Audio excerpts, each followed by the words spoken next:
Here, you can exercise your rights to freedom every day without leaving your home. We don't just say, we do. It's the Stain City way.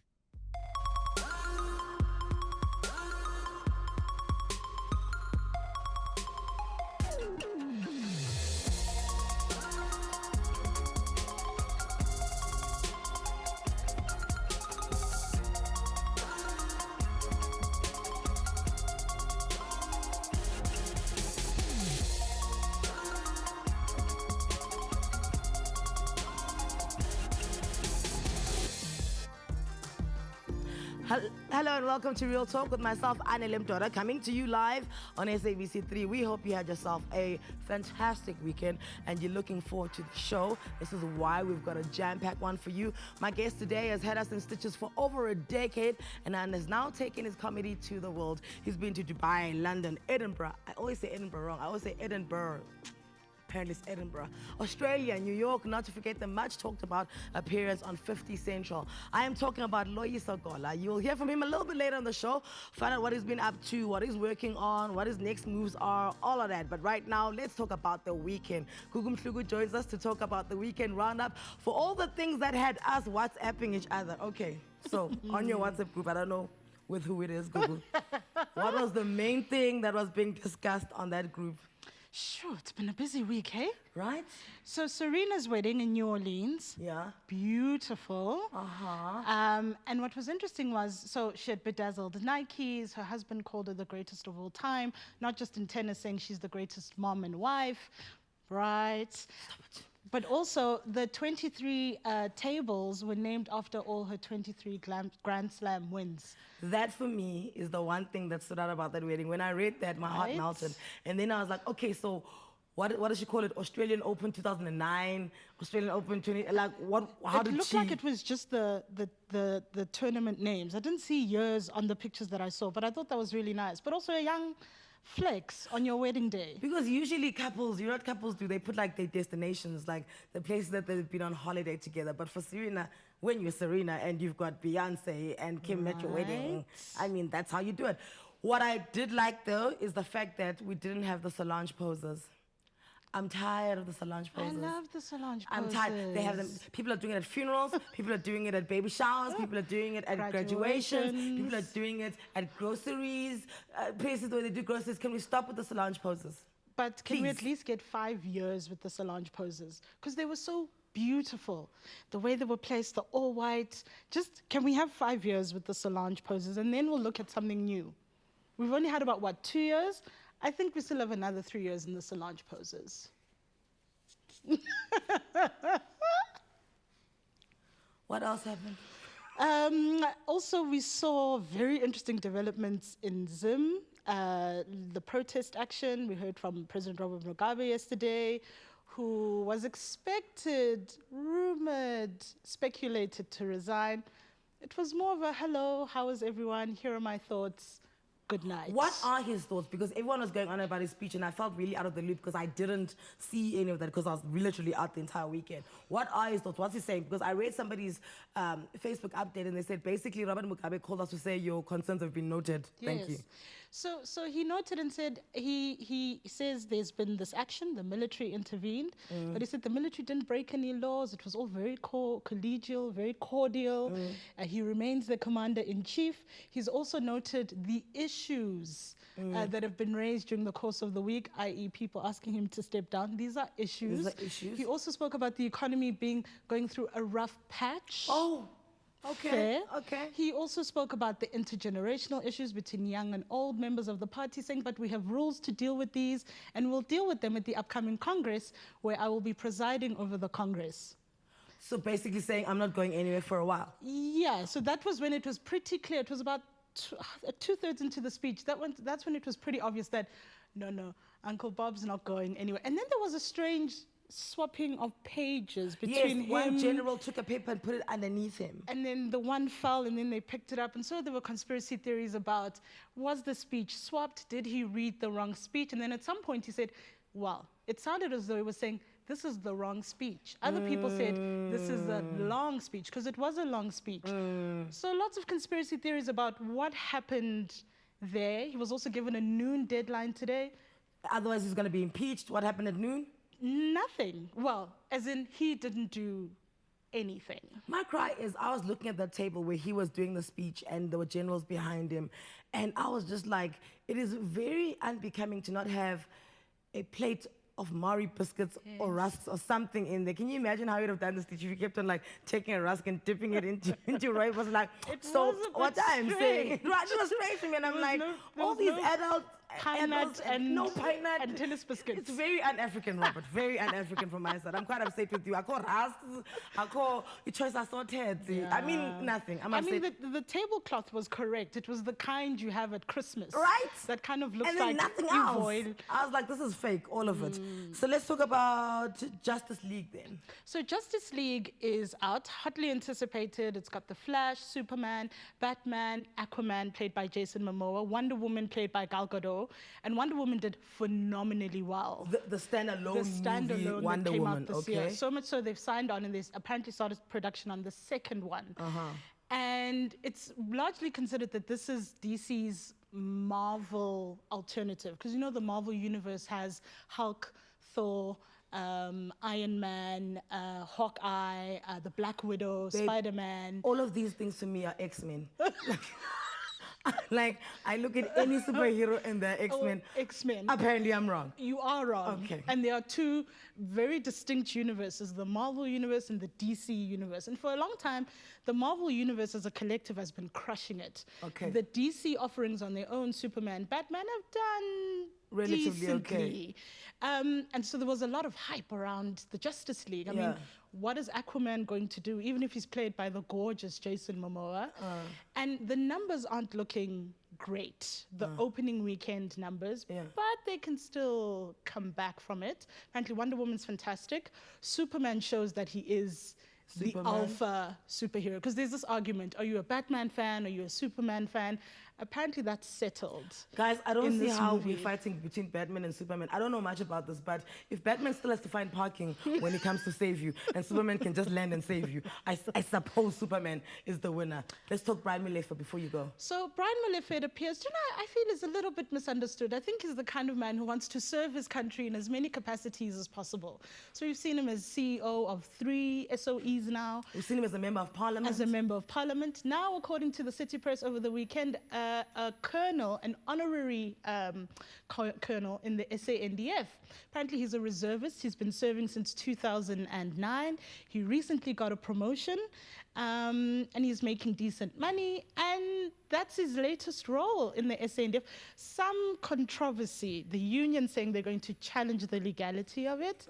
But I feel maybe Brian's the kind of guy who just wants to serve in as many positions. Just wants to do everything. As many things as possible. Okay, a few questions about this. An honorary colonel.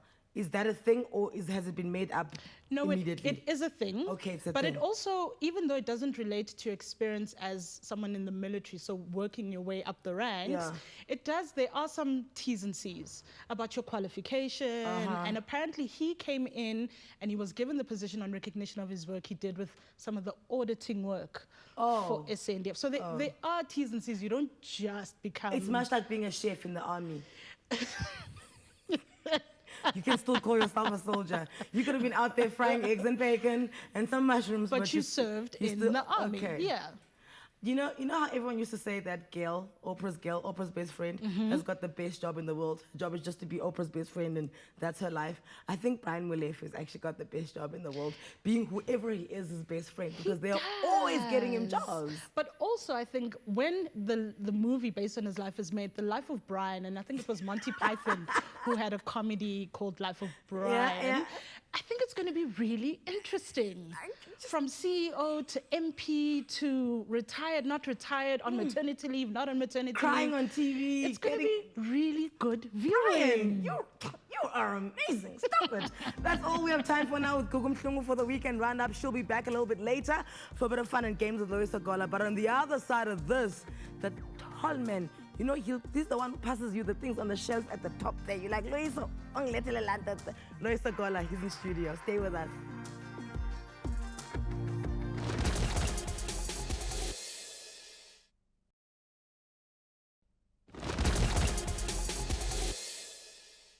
So you guys are all worried about your prime ministers and that kind of stuff. I'd say calm down.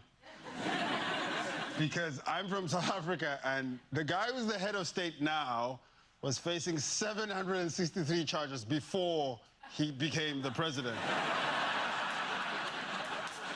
That's a lot of crime. You have to break the law every day for 2 years.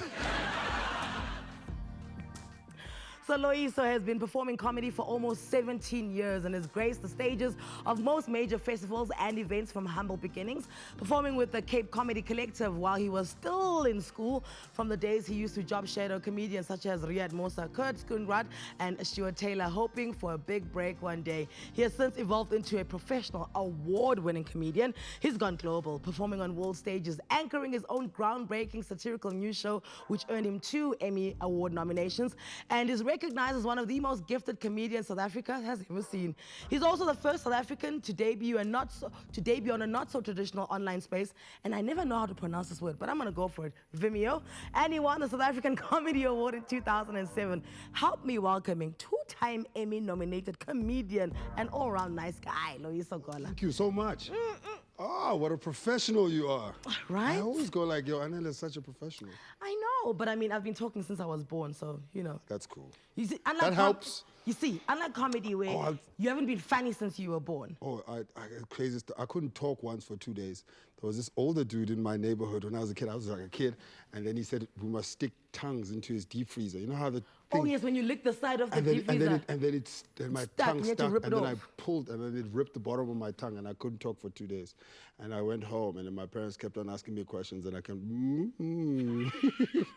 until they were like, "What's wrong?" And then I went to the doctor, and I couldn't talk for 2 days. It was weird. I don't know why I told you that. I just thought I'll open with that. You see what you've done now. Now you've made me try consider a life where Loyiso Gola couldn't talk. What else would you do? What would I do? The one thing I'd always wanted to do is play football. Okay, so, and you don't need to talk to play football. You don't need to talk to play football. I mean, Benny played on that side and he wasn't talking properly for Well, he's talking now, I'll tell you that much. You mustn't push. You mustn't push. Yeah, Benny is talking. It's so crazy. I bumped into Benny in Edinburgh a couple of years ago. I think that's where he lives. His wife and kids are there. Well, he lives here now. I was just rolling down the street, and then there was Benny minding his own business, hanging out with his friends. Actually, so did you guys do like the South African thing? You're like, I'm South African, you're South African, we're here in another country, let's go out. No, I kind of embarrassed him a little bit. He was standing in a line. I think he was watching this big play. I don't know, remember, it was like this big theater, and I went up to him and I said, this is the only South African to win the Champions League medal with Jose Mourinho. And the people were like, we don't know what you're talking about, leave us alone. And then he kind of was like, yo, dude, you're embarrassing me. Move on. That was it. But I was just happy to see Ben McCarthy because I'm a huge football fan. Do you find that you are constantly asked about South Africa as soon as people know? Because I mean, in the last space, like in the last 3-4 years, you've been traveling a lot. I can't say you're ours anymore. You come home just to say what's up, but you're not ours, and that's fine. When you get there, what's the one thing you always asked about South Africa? I mean, a lot of people don't really know about South Africa. So also Africans get bunched, and we're not as united as the world thinks we are. And we all different. We have different. But what I find the most is there's an American narrative of blackness. Oh. That dominates blackness outside of like American or European, like British actually. No, mostly American, not because of anything else but the media. For instance, every American narrative of blackness kind of starts with slavery. And I don't as a black person of South Africa, that's not necessarily my narrative of blackness. So when they look at you and you're tall, it's like, oh, are you in the NBA? Are you in the NBA? And he's like, nah, I'm from South Africa. And then Nelson Mandela, and then sometimes they go Waka Waka. Then you go, Waka Waka was a month. Yeah, it's a horrible song. Yeah. But anyway, I think like it's so bizarre that our story is unheard. Like, I think like more guys should go out in the world and tell their story. It seems like a common thing here, but when you tell your story outside of South Africa, they don't know much about South Africa. You can make up things about South Africa. They literally do not know. They have no, they're just like, oh, okay, cool, fair enough. So when you tell people that you are sitting in a restaurant, I think it's in Buenos Aires, and you're eating, and someone comes and grabs your plate and runs off. Crazy for me. Okay, Tell us that story. Oh, I was in Buenos Aires and I was hanging out with my friend Carolina and we were just chilling in a pit. And I mean, I'd seen poverty and there's no black people in Buenos Aires. That's number one. So if you see a poor person, it's a poor white person. Yeah. It's so crazy how you don't associate poverty with white people. So it's like every time I see like a poor white person, like maybe in Argentina or wherever, I just want to shake them up. Hey man, come on, you're white. Get your life together. You can do this. You're white. You're not built for this. You're not built to be poor. And that's so crazy. It's something I need to unlearn. So I'm minding my own business. We're chilling in like a Parkhursty outside Camps Bay situation, and I'm enjoying a steak, which is the only thing they eat in Argentina. And this dude just comes out of nowhere, snatches my steak and is out. It was crazy. Does it take the steak off the plate or does it take the actual plate? It takes the steak and the chips, one handful of chips, one hand steak out. I mean, at this point, I'm like, I'm not gonna chase this guy. The managers apologize. I'm like, nah, man, I'm not, it's fine. Does the manager then give you another steak and chips? I didn't want another steak and chips. I'm shocked. Who's ever snatched food? Like, there's something being, like, you know what I mean? It's just like a weird thing. It's so crazy now that I don't even eat meat. Like, I'm all full veganed out. Really? Yeah, man, 5 months. So Beyonce finally got to you? Oh, no, so it wasn't because of Beyonce. It was because of Beyonce. Even your Uber driver, please.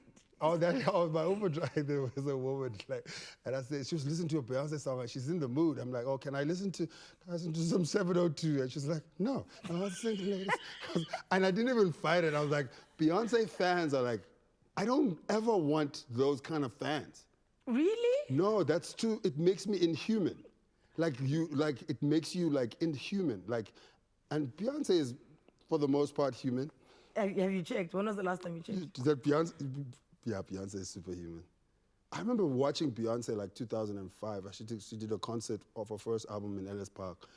And I remember just watching and being totally amazed. Exactly. I was like, and this was the first album, I was amazed. Do you not want Beyonce-like fans just for the type of money that you'd make? Because Beyonce fans buy everything she does. No. I mean, I do very few things for money. I do, like, because the thing about money is that you can make money. Money can be made. If you find the groove of making money, you still have to spend the actual time doing the thing that makes you the money. So, and you're gonna spend a lot of time doing that thing, so you better enjoy the thing that you're doing. So I don't like doing things I don't really want to do. So it wouldn't be a bonus if you're doing what you do, like comedy, and you're making like billions off it? Yeah, definitely. That's what I'm saying, but I still have to invest the time. The thing that I value more than money is my actual time. You know what time it is? It's 5 o'clock. There's a guy who's upset about something that happened at work. I don't have that. I'm like, from 12 o'clock today, I was thinking about this interview. That was my day, and I'm like, I have my time. I could go ride horses, I could go do this, I could go, there's many things I could do. And so I'm choosing to spend my time on this show and chat to you. But surely there is something upsetting about your job.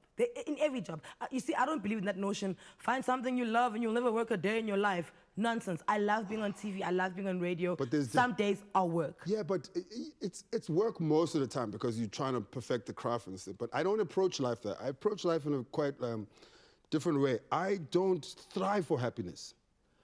I take any experience as it comes. So I don't walk around life trying to be happy. I go, happiness is just one of the many experiences that I'm going to experience. I'm going to be sad, I'm going to be jealous, I'm going to be this, I'm going to be that. It's just an experience. And so it's about how I deal with that actual experience as opposed to, I need to be happy now. That's unsustainable. And that's where we're going to do it. We have to pay the bills here. Okay, cool. It's like going to work. Like that guy at 12 o'clock who's upset. We have to do that now. So Loyiso isn't going anywhere. That mind, Still lots to talk about. And we, of course, want to hear from you. If you have any questions or comments for Loyiso, maybe you just want to talk to him about some of the shows that you enjoyed, that you saw. We want to hear all of it. Send us your voice notes right now. The number's on the screen. We'll be back after this.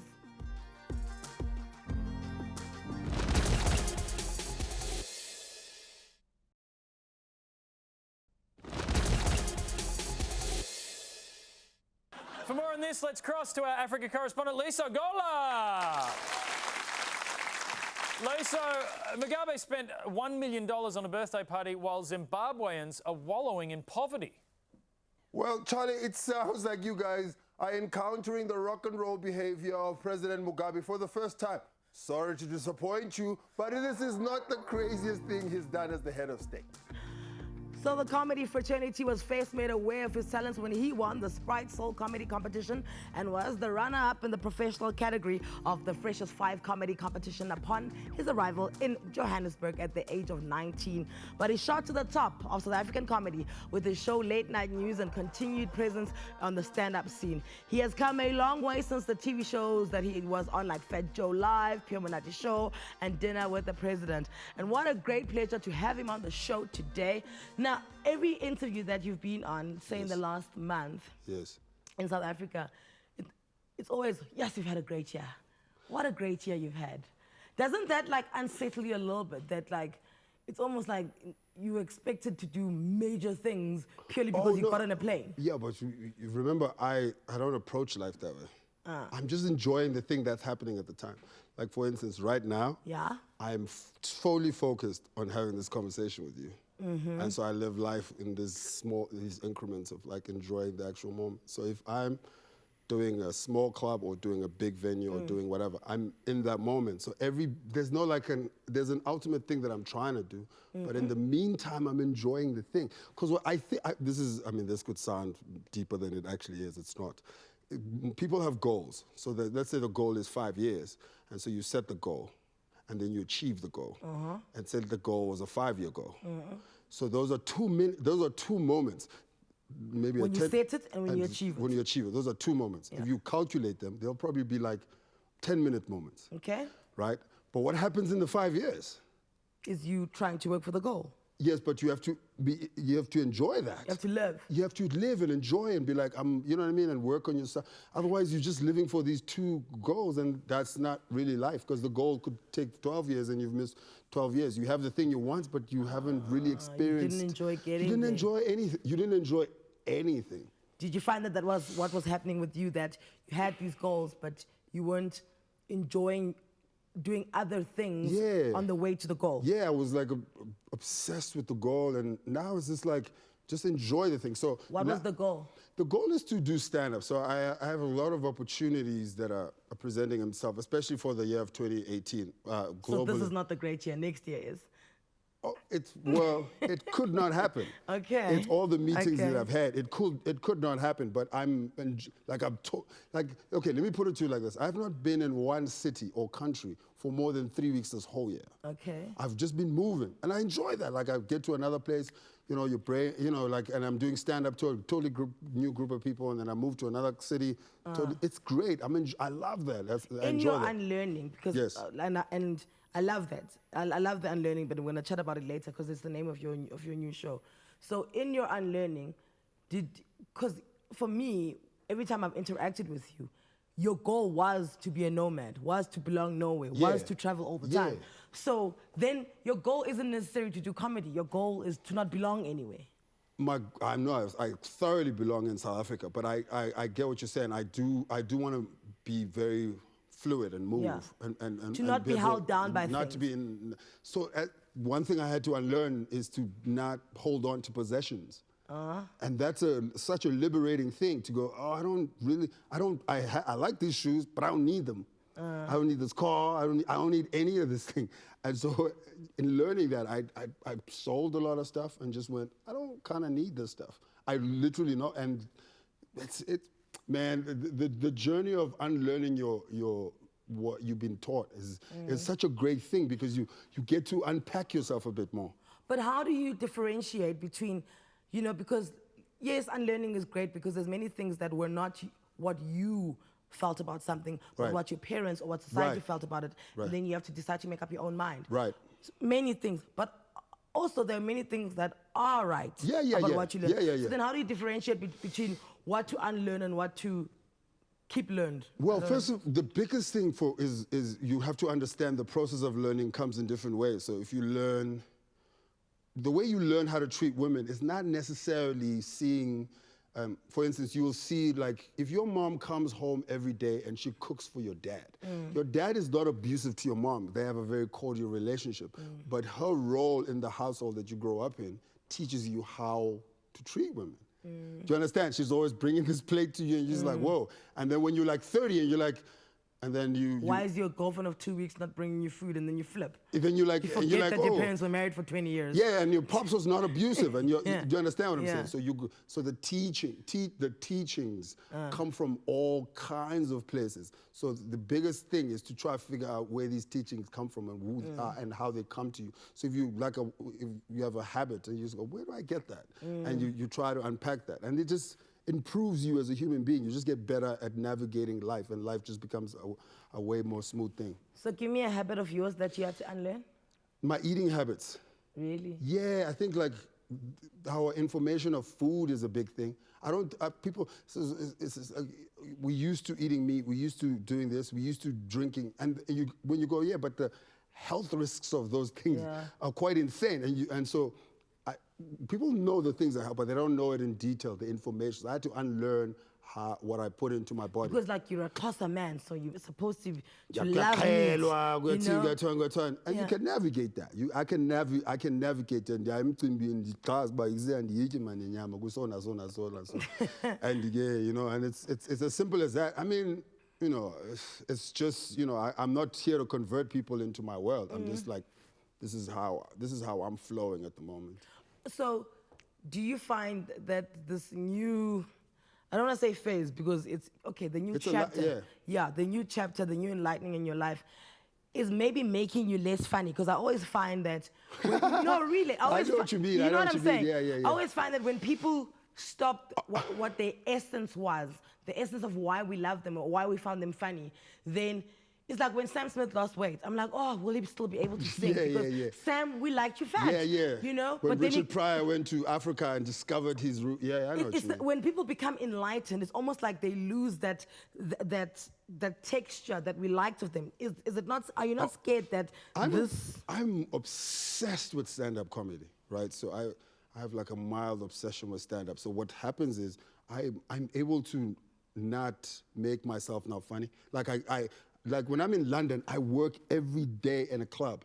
Like I had this big fight with my, not a fight, we had this thing, and I was like, you need to get me working every night. With your agent? Yeah, in London. She's like, oh, we're going to send you to out of town and this. I was like, nah, I don't really care about that too much. What I care about is getting on stage every night. And so every time my manager is so great, she gets me into these great meetings. And I feel like I'm like letting her down because she's like, you have to develop this idea for this and that. And I say to her, all I want to do is stand-up comedy. And everyone's like, go to auditions. I'm like, I just want to do stand-up comedy.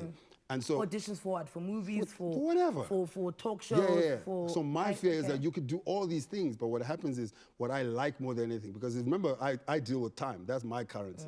I'm like, if I'm going to spend time doing this thing that I really want to do. Like, honestly, if I didn't want to be here chatting to Anele, I wouldn't do it because I still have to do the chat, even though you don't understand. So now I'm in the zone of I do the things that I want to do because I value my time that much.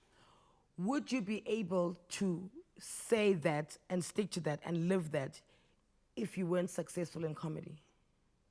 Well, my English teacher always used to say, oh, Mr. Van der Walt, it's such a weird thing. We had an Afrikaans English teacher. Know, he's like, he always used to say, you always have a choice, but you never have a choice of consequence. So you have the choice. And he always used to say it when we wanted to bunk school. And we'd be like, Mr. Van der Walt, I don't think I'm going to make... Okay, you always have... You have the choice to bunk school. But you don't have a choice of what's going to happen to you. Yeah. So everyone has a choice, but you have no choice of consequence. So the question is, can you deal with the actual consequence of your choice? That's... So basically, like, the mistakes you made when you were making them cannot be rectified when we have to fix them. I don't know. I'm just saying, I'm also an oversimplifier. You cannot come to work, but the consequences of not come to work, you don't have a choice of that. You have the choice of, I have a choice of smacking this on the floor. Please but don't. Which I won't. Oh, yeah. But the consequence of that, or like whatever the case is, I have the choice of cussing, looking straight at the camera, no, I'm saying, and then just going da da da da da da da da da. But the consequence of that, I have no choice of what's going to happen over that. So I've always kind of had that in my mind. Even when I was young, I used to always think like I used to go to school and look at these people. We used to take the train to school. I'd be like, are they teaching me to do this every day with my time? And then as soon as I was able to not do that, I was like, I'm not going to do this.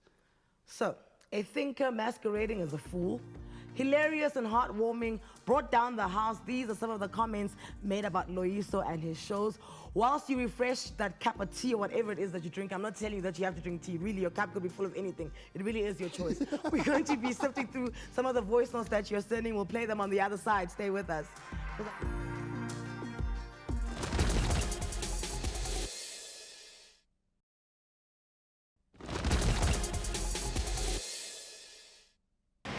Next up is from South Africa. Please put your hands together for Loyiso Gola.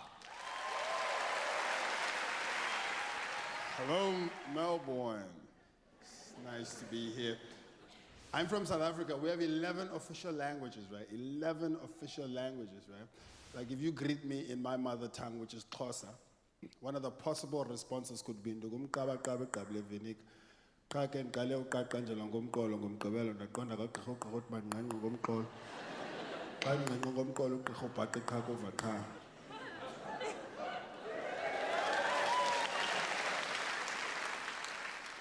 why would you clap? It's my language. Well, I don't clap when you speak English.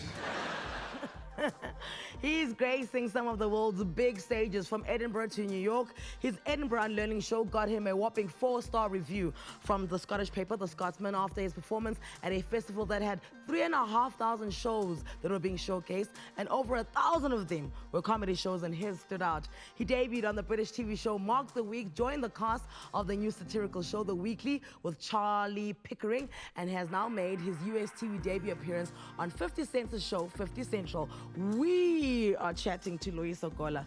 So when you posted that 50 Cent's picture, obviously South Africa had a meltdown. Woo! It was cool. It was really cool. It was really dope. Didn't you feel like, because he was wearing a suit, and I've always told you this, that you look amazing in a suit. You always compliment me in the suit. Always, every time. Thank you for that. It gives me a lot of confidence. Really? I have a lot of suits. I just don't wear them as much. I feel like suits are such a commitment to the evening. I'm stuck in this thing. But I like suits. I've started wearing them again. So how did that come about, and what does it mean? Because here's another thing, is that, like, you know, people can, like, somebody wins an Oscar for Best Supporting Actress. Yes, but what does it mean? What does it mean? For me, it was great because it's so hard to get on American TV. It's an extremely hard thing. So when that opportunity came, I was in London minding my own business, and then the producers had seen me somewhere, and they said, hey, do you want to come to New York and shoot it's like a 7-minute thing? And they're like, okay, cool. And then they booked the flights, and we went to America for 3 days, and then I went back to London and I came home. But for me, it was just a great experience, because what happens is once you're in the scene of the comedy scene, in the festival scene, the New York scene, LA scene, London scene, people know you. So when you become on top of mind, so when they like, oh, we need comics for this particular thing, they hit you up. So that's how it really now came you're about. in the fold. It's like being in the... Yeah, you're in the mix, yeah. You're in the mix of some stand-ups of the world. So you are, I mean, my trajectory is like, some of the things I do, I'm like, I would have dreamt of this a couple of years ago. Because it's so hard. Stand-up is such a hard thing to do, especially like taking a narrative of South Africa and telling it to the rest of the world. It's such a, you have to catch when I get to Australia, I have to catch the nuances of Australia. When I get to New York, I have to catch the nuances of that. And because I move around so much, I've sort of got like a default setting of each city's nuance. But before that, it took a long time for me to get into it. Okay. Right now, I flow when I'm there, but it took a while. On that note, I've got a voice note that actually is asking you about the nuances. Let's roll it. Hello, Anele. Sinokola speaking from Henki. I just want to ask Loyiso, what is that one thing that wherever he is, that he will miss about South Africans' audience in his show? What is that one thing that stands out as South Africans? I do think the language, man.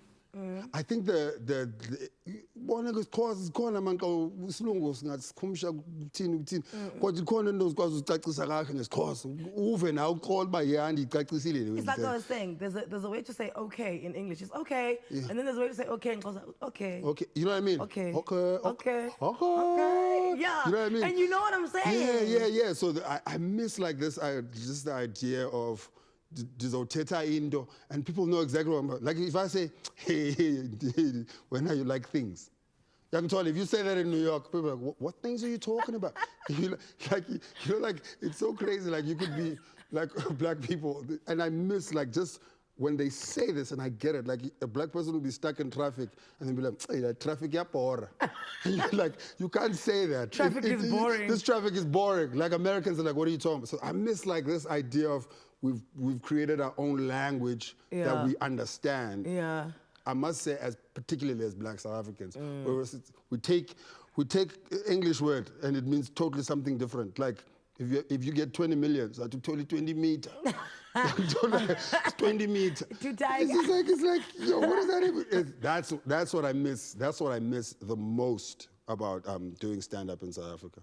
All right, so my mom is well, you know, bless her soul, she's passed away, but she used to say something that someone is not your friend unless you've gone to their house and they've come to your house. You can't even consider them to be a friend. Really? Yeah. That's a good rule. Right, so who's your friend? Like what's your definition of somebody who's a friend, rather?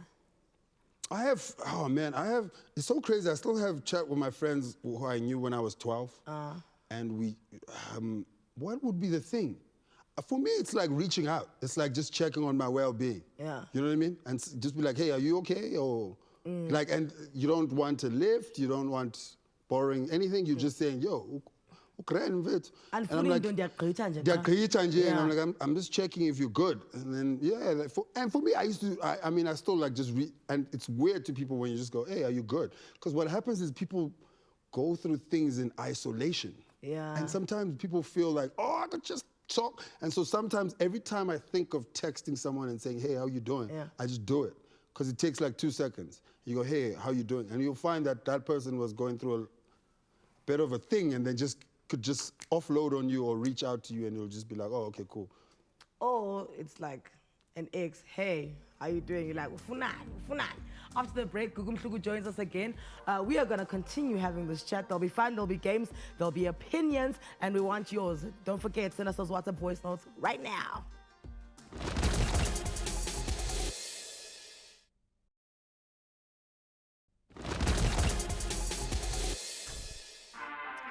You're watching Real Talk with Anele. We're going to take advantage of having a comedian on the show. Joining us now as well, our lady who came to wrap up the weekend for us, Gugu Mhlugu. So one of the big things that happened for South Africa over the weekend is we crowned an idol.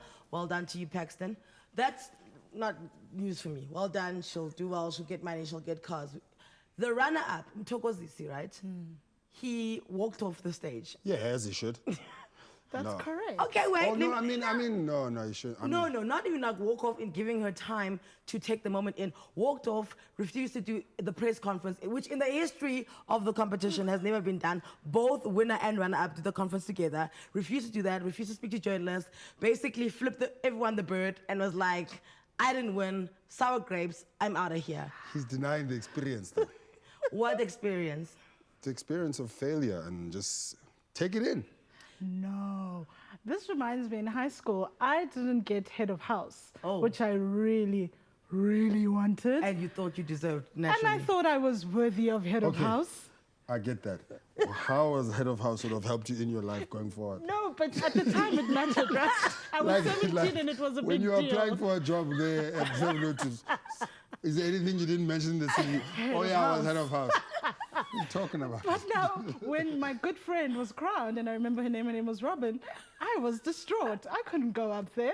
So I understand him towards being like, look, I can't keep it together, so I'll just stay away. Do you know what my thing is for a good 16 weeks, we elevate, these contestants and we make them out to be these rock stars and they get on stage, people screaming and there's banners and everyone's going crazy and, guys, let's be honest, 20 weeks ago, I didn't know Mthokozisi and now I'm like here talking about him on national television. So there's like this fast track to celebrity status. And now that he's behaving like one, right? Because you get that. You get. I didn't even know. Like I feel like I'm on Twitter now, finding out things I should have no business finding about. Yeah. Yeah. I didn't know. I didn't even know. I know Paxton because she was all over the internet yesterday, but I didn't know about this particular thing. But also you fail publicly, right? I mean, most failures someone knows about. Yeah, yeah. But most things you fail and it's between like you, your bae, your mom, maybe the coworker. This one, you're failing on one of the biggest shows on TV But at the moment. if your default setting is it's just an experience, then it's just an experience. You see, now we're not all Deepak Chopra. See, Yes, that's the thing. I'm not Because you enlightened. entered a competition when you were 19 and you won the Sprite Comedy Jam I Fest. had never won You got head anything of before house. that. I had never won, but let's look at the different example. You head of house, never would have helped you. That thing helped me. I would have helped. No, but you must remember, sounds like hippie stuff, and I don't want to sound like hippie stuff, but it's Too late.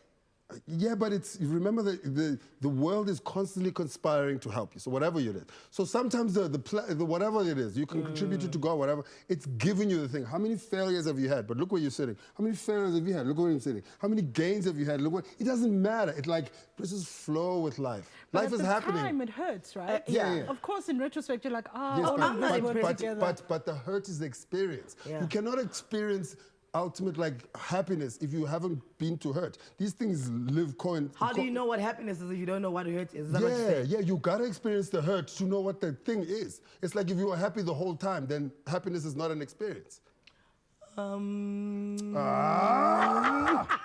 Okay. I'm just saying, like, if No, you were, I hear does you. it make sense? It makes sense, it and I has hope to- he's, it has I to hope be he's like- watching and is listening to you. I think that was, listen, I understand. So to his defense, and I always like to defend bad behavior and also, kind of like be against it. In his defense, they do make them look like celebrities overnight, but honestly, there's no ways you can think that that is great behavior, storming off a stage Even when in you're high signed. school, that's like, not good I'm sorry, behavior. like, get yourself together. There are people watching you. Look at Amanda Black, she didn't win Idols. Yeah. Everyone who's done great through Idols didn't win The Idols. only person who can do that is Babes Oduma. Because, Babes lost her mind when she...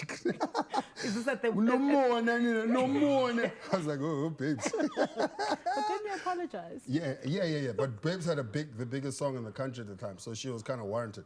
You were in a competition. Slow your roll. Slow your roll. Yeah, slow your People roll. are out there looking at you and they want to sign you. Calm yourself down. We're out of time, but I really wanted to discuss Black Friday. So in one sentence... Black Friday? Yes, there's Black Friday in South Africa. Didn't you know? The sales? Yes. Oh, I went to those Black Friday things in New York. Those things are for crazy people. Yeah. It's mad. Except here, they're not quite the same. You know how, like, in the States, like, real discounts? yeah. Here, you get, like, 200 Rand off. Or like, it's the same price and you get like this pot lunch. Yeah. Okay. It's crazy. And look, Oh, no, I sometimes didn't know. 200 Rand will help, but it's it's No, not no, Black no. Friday. Like, I wanted a TV for 5 rand. I was at Macy's, I think. It was at Macy's, and the I person... think we're out of time, but let's see. And they were losing their minds. I'm like, yo, bro, it's just a plasma, man, relax. I was going crazy, punching people in the face. Okay, I was like, man. obviously it was gonna end up like this when you have Loyiso Gola in studio. Listen, you can catch Loyiso tomorrow in Pretoria for his one-man show, Unlearning. And on Saturday at the Goliath Comedy Club, not the one in Melrose, but the one in Braamfontein. Take a friend with you. It's much better to laugh when you're laughing with someone, right? And make sure you tune in tomorrow for more entertainment and talk. Mafiki Zola will be coming to you live right here, and they'll be performing with those outfits and everything. You don't want to miss it. For myself and the rest of the team, thank you so much to Google for joining us as well. You enjoy the rest of your evening. See.